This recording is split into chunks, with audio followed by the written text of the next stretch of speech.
naquele ano de 2002, eu nunca poderia imaginar que existiria no mundo algo tão maravilhoso que é a teologia inclusiva. E que não apenas isso, já estava formada há décadas. E vocês não vão acreditar, mas quem me contou isso foi um pastor evangélico de uma igreja tradicional. Já viu que o conteúdo de hoje está imperdível e você não pode ficar de fora. Lembrando que esta é uma série e eu já estou no 4º vídeo, então assista aos anteriores. Mas antes, eu quero fazer algo com você. Pega a sua orelha, tá? Pega ela, aperta, dá uma viradinha assim, ó, até você sentir aquela dorzinha, para você se lembrar sempre de mim.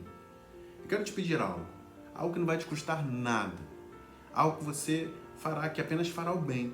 Eu quero muito que você faça o bem, que você aprenda a fazer o bem, que é você se inscrever neste canal. Este canal, você sabe, tem um conteúdo que você não encontra por aí, um conteúdo exclusivo que irá ajudar, que tem ajudado a muitas pessoas. E você sabe que se você se inscrever aí, isso vai fazer com que nas pesquisas do YouTube, quando alguém pesquisar algo relacionado, logo os nossos vídeos aparecerão primeiro. E isso fará com que outras pessoas sejam alcançadas. Então, me ajude a alcançar essas pessoas. Você pode fazer isso, algo que não irá te custar nada. E às vezes, Deus quer te abençoar muito, mas você não liga para as outras pessoas, não liga para o bem que você pode fazer. Então, eu quero que você me ajude, tá bom? Combinado? Então, você vai assistir esse vídeo e depois você vai se inscrever, vai encaminhar esse vídeo para alguém. Eu conto com a sua contribuição. Você tem que aprender a contribuir, a ajudar da maneira que você pode, tá bom? Então, voltando, lá no primeiro vídeo eu contei, em 1999, eu tive aquela revelação nos Estados Unidos que Deus me amava do jeito que eu era. Depois você assiste lá. E quando eu voltei para o Brasil, eu contei para minha noiva que eu era, ou que eu sou homoafetivo. E aí, a minha ex-noiva, não é? E aí ela contou para sua mãe, ela foi desabafar com a mãe, e a mãe dela fez o favor de poder compartilhar isso em todos os ambientes que eu fazia parte. O que fez com que eu não pudesse mais voltar. Eu não pude mais retornar para o lugar, para os meus ambientes, né, os ambientes sociais que eu participava. Isso teve dois lados. Um lado muito ruim. Qual foi o lado ruim? Que eu não estava mais encaixado, não podia me inserir mais naquele ambiente social. Mas teve também algo de muito bom. E o que foi bom nisso? É que eu não poderia voltar atrás. Eu não poderia mais me esconder de novo naquele armário que eu vivi durante muito tempo. E era a primeira vez que eu estava longe da minha comunidade de fé. E você sabe que todo cristão precisa estar na comunidade de fé. A igreja nasceu assim. Atos 2 diz que eles perseveravam diariamente no templo. Se você é cristão, você precisa estar no templo, você precisa estar em comunhão. O salmista, no Salmo 84, versículo 10, diz: mais vale um dia apenas, na tua casa, nos teus átrios, do que 1000 outros. Ou seja, é muito importante estar na comunidade de fé, estar na casa do Senhor. Mas com a minha retirada, a minha saída do armário, isso fez com que eu tivesse que abandonar essa alegria de poder me congregar e me levou para um momento novamente de solidão, de eu estar sozinho, de eu estar longe da casa de Deus. E eu lembro que eu estava com uma amiga da faculdade conversando neste mesmo ano, e ela me viu assim um tanto quanto tristinho, e ela tem uma irmã que é lésbica, e eu desabafei com ela, falei, e ela falou: Gladys, você não é o único gay no planeta. Você precisa encontrar outras pessoas iguais a você, pessoas para você se sentir normal, assim ela falou. E eu tive a ideia de pedir para ela falar com a irmã dela, onde eu poderia encontrar pessoas igual a mim. E então ela falou com a irmã, ela disse de alguns lugares na zona sul do Rio de Janeiro e da renomada Le Boy, uma boate famosa lá em Copacabana, que hoje, se eu não me engano, até não existe mais. E, gente, foi um choque, foi terrível, porque você imagina, eu criado dentro da igreja, vivendo uma fé e ter que estar agora em outros ambientes onde ninguém é de ninguém, as pessoas não são valorizadas, As pessoas viram coisas, se tornaram coisas. Eu conheci um mundo onde as pessoas não se respeitam, não respeitam o seu corpo, tratam as pessoas como objeto, vivem como objeto, são coisas apenas. Bob Marley disse uma frase que é bem repetida: se Deus criou as pessoas para serem amadas e as coisas para serem cuidadas, por que amamos as coisas e usamos as pessoas? E este foi o ambiente que eu entrei. Foi esse o mundo que eu comecei a conhecer. E talvez hoje você que é da comunidade LGBTQI+, possa até ficar um pouco chocado com isso que eu estou falando, mas hoje eu entendo, eu tenho discernimento de que o problema foi que a gente ouviu tantas vezes que a orientação sexual é algo diabólico, que a nossa orientação sexual é algo tão diabólico, é algo tão ruim que a gente começa a desvalorizar quem a gente não dá valor para aquilo que somos e a gente não respeita o nosso corpo, não respeita o corpo do próximo e vive desse jeito, porque para o LGBTQI+, não importa quem ele é, mas sim o que ele faz, o que ele tem.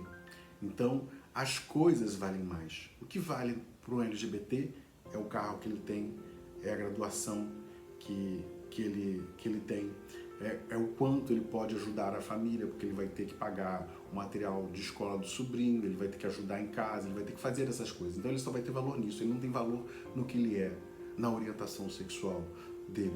E isso causa, presta bem atenção, porque isso pode resolver vários problemas na sua vida. Isso causa dentro de você, no seu inconsciente, várias questões sérias de não se valorizar, não valorizar o seu corpo, não valorizar a sua intimidade sexual. Você acaba se permitindo viver uma vida onde você usa as pessoas. E aí as coisas você valoriza. O que você valoriza? São os seus bens, é o seu carro, é o seu relógio, é o seu celular, o seu iPhone novo. Mas eu quero dizer, isso é errado. Não é assim que você tem que viver. E você não precisa viver assim, porque eu quero dizer para você, você tem muito valor para Deus.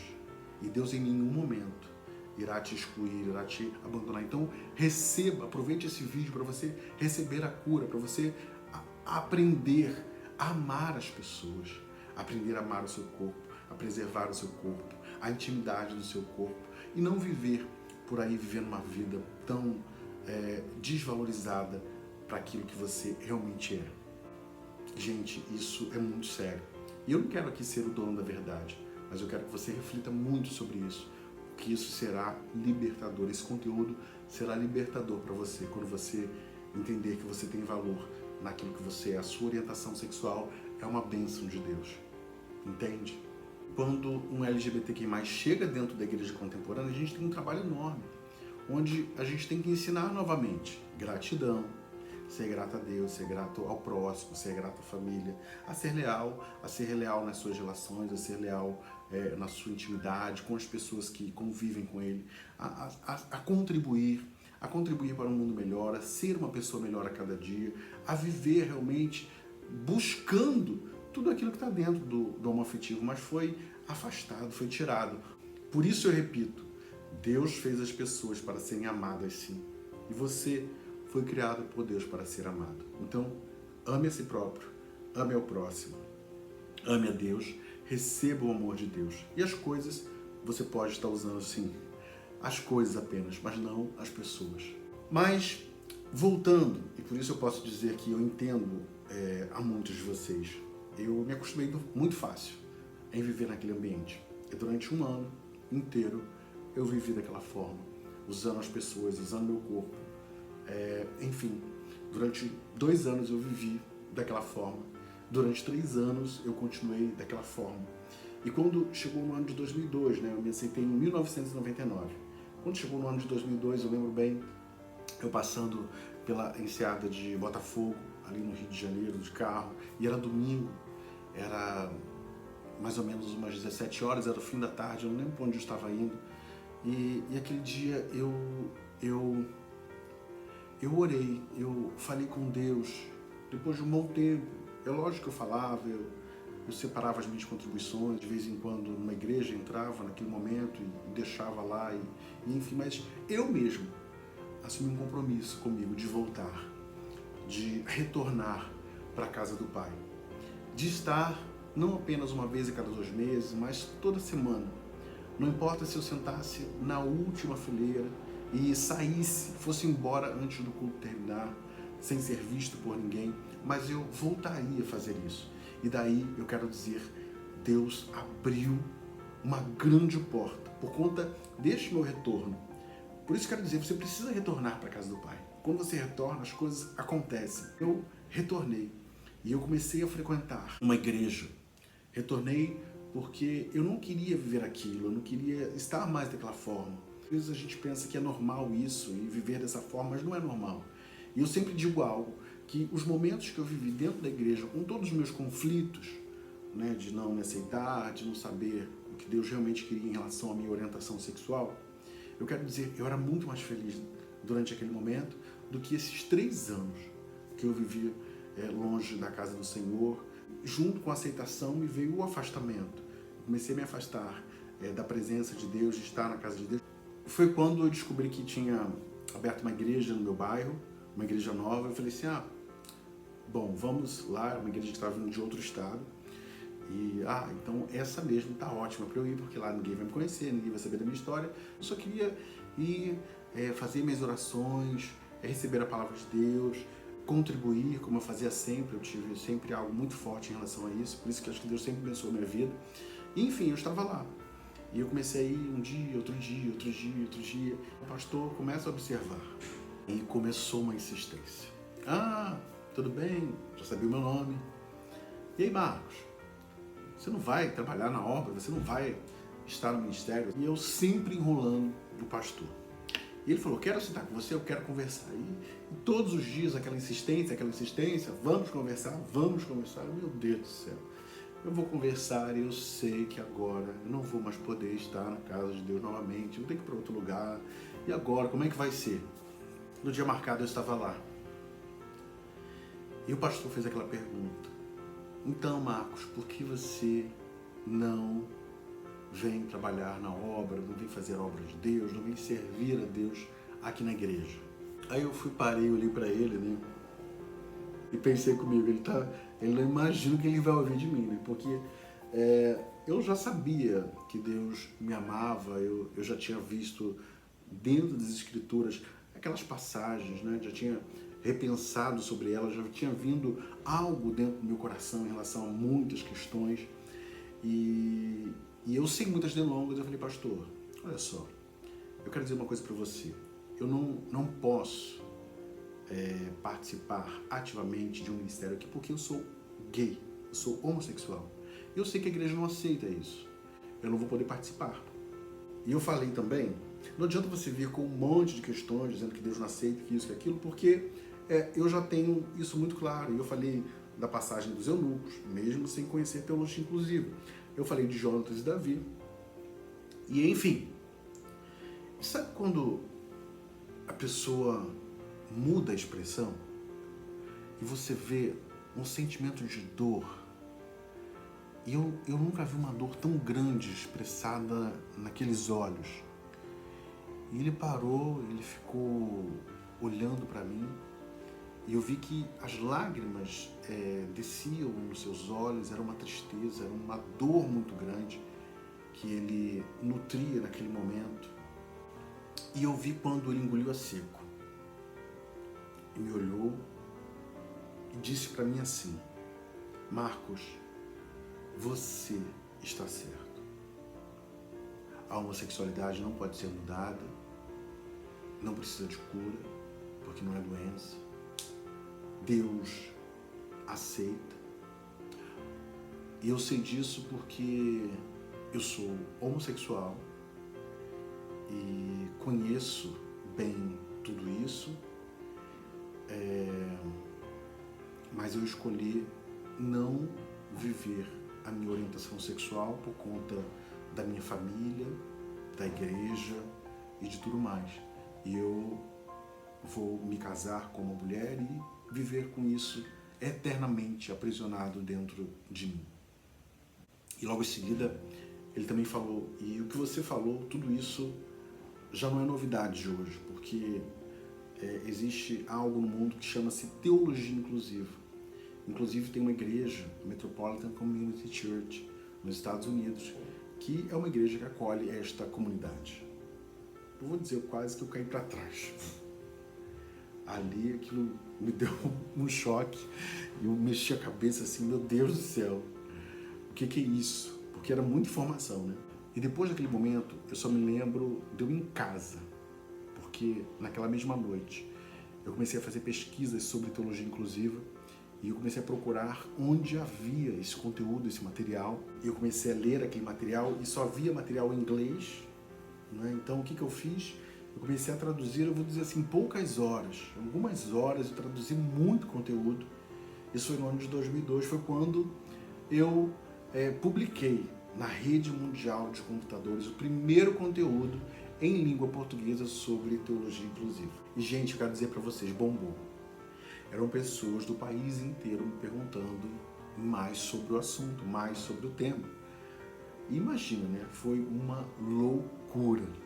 E foi neste momento que eu comecei a servir a comunidade LGBTQI+, trazendo conteúdos sobre teologia inclusiva. Daqui começou o divisor de águas na minha vida, onde eu deixei apenas de ser um mero espectador para poder contribuir com a comunidade LGBTQI+, isso em 2002. Já são 20 anos que eu sirvo a comunidade LGBTQI+, com esses conteúdos, né? Bombou e foi muito importante. Muitas pessoas vieram até mim, pessoas foram libertas. O próximo vídeo vai estar assim imperdível, quando eu tive a primeira revelação sobre o ministério que eu iria fazer parte.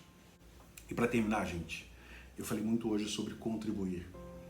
Eu sei que você pode. Existem muitas pessoas que assistem os meus vídeos, que eu encontro por aí afora, e podem ajudar de diversas formas. Eu queria muito que você que foi abençoado por Deus, você que foi abençoado por esse conteúdo, aprendesse a contribuir, a crescer para contribuir, a crescer para abençoar. Então, você que tem um salário, que recebe algo, você aprenda a dividir esse algo. Temos aí as contas da Igreja Contemporânea, Caixa, Santander, Itaú, Bradesco. E você pode entregar o seu dízimo em nosso ministério. Eu sei de pessoas que podem pagar até um aluguel inteiro mensalmente numa cidade, num estado brasileiro que não temos ainda uma contemporânea. E eu queria que você, desafiado a fazer isso a partir de agora.